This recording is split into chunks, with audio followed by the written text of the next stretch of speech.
سوچ رہا ہوں جہاں سوال ہی پیدا نہیں ہوتا وہاں انسان کیوں پیدا ہوتا ہے؟ سوال پیدا ہوگا تو کوئی جواب پیدا ہوگا. یعنی کیا کمال ماحول ہے کہ کچھ بھی پیدا ہی نہیں ہونے دیا جا رہا.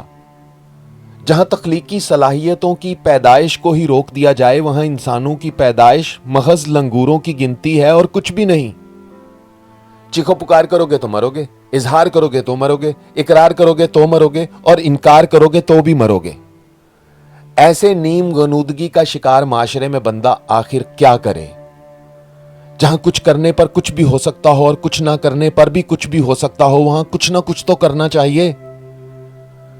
کچھ کرنے کا خیال آتے ہی جو خیال سب سے پہلے ذہن میں آتا ہے کہیں کچھ ہو نہ جائے، اور بدقسمتی سے کہیں کچھ ہو جائے تو پورا کا پورا سالم بندہ ہی غائب ہو جاتا ہے. آئین اور قانون کے نیچے جب سے ہوائی اڈا بنا ہے ہر جہاز اب نیچے سے لینڈ کرتا ہے. آئین اور قانون کو خبر بھی نہیں ہوتی.